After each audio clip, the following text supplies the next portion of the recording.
दिल्ली में आम आदमी पार्टी की सरकार एक बार फिर विवादों में है।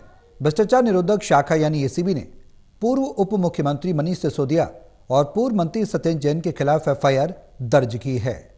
मामला क्लासरूम निर्माण में कथित घोटाले का है, जिसकी कुल रकम करीब 2000 करोड़ रुपए तक बताई जा रही है। इसको लेकर दिल्ली बीजेपी अध्यक्ष वीरेंद्र सचदेवा ने अरविंद केजरीवाल पर बड़ा हमला बोला है। वहीं आम आदमी पार्टी ने भी बीजेपी पर पलटवार किया।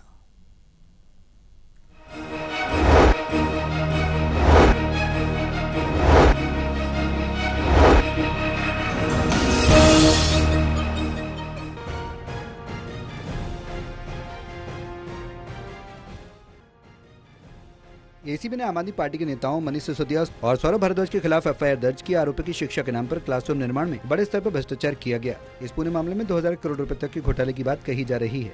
दिल्ली बीजेपी का आरोप है कि नियमों को ताक पर रखकर ठेके बांटे गए और बजट से कई गुना अधिक पैसे खर्च किए गए। 2022-23 में जो चीफ टेक्निकल एग्जामिनर थे, उन्होंने भी अपनी एक रिपोर्ट क्लासरूम घोटाले पे केजरीवाल को सौंप दी थी कि भाई इसमें ऐसे ऐसे घोटाला हुआ है, लेकिन केजरीवाल उस रिपोर्ट को दबा के बैठ गए।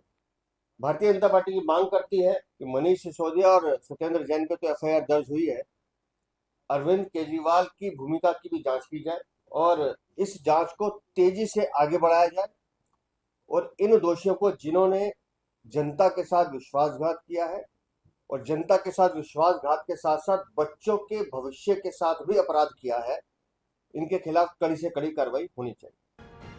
वीरेंद्र सचदेवा ने कहा कि क्लासरूम घोटाले में न सिर्फ मनीष सिसोदिया बल्कि पूर्व मुख्यमंत्री अरविंद केजरीवाल की भी भूमिका की जांच होनी चाहिए। उन्होंने दावा किया कि 12,748 स्कूलों के लिए 2,982 करोड़ का बजट पास हुआ था, लेकिन एक क्लासरूम की लागत 24 लाख रुपए दिखाई गई, जबकि गाइडलाइंस के मुताबिक इसकी लागत केवल 5 लाख होनी चाहिए थी।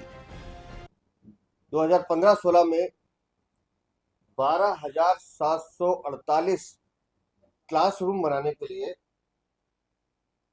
अरविंद केजरीवाल ने 2,982 करोड़ का बजट आवंटित किया।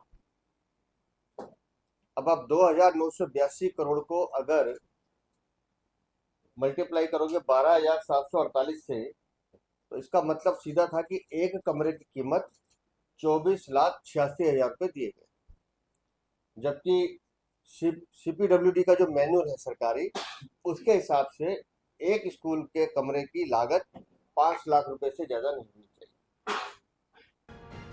वहीं इस पूरे मामले पर आम आदमी पार्टी की तरफ से प्रतिक्रिया भी आई है। पार्टी के नेशनल मीडिया इंचार्ज अनुराग ढांडा ने इसे राजनीतिक साजिश बताया। उनका कहना है कि बीजेपी सिर्फ केस दर्ज कराना जानती है, कोई काम करना नहीं जानती। देखिए, हमें ऐसा लगता है कि भारतीय जनता पार्टी की सरकार कुछ अपना काम तो कर नहीं सकती है, और जिस तरीके से मनीष सिसोदिया जी पर और हमारे बाकी लीडर्स के ऊपर केस दर्ज किए जाते हैं, मुझे तो लगता है कि अब एक केस ये भी दर्ज होगा कि मनीष सिसोदिया जी सरकारी कुर्सी पे क्यों बैठे थे। मनीष सिसोदिया जी वहां स्टॉप लगाना उस कागज में क्यों भूल गए, इसके ऊपर भी एक एफआईआर दर्ज होगी।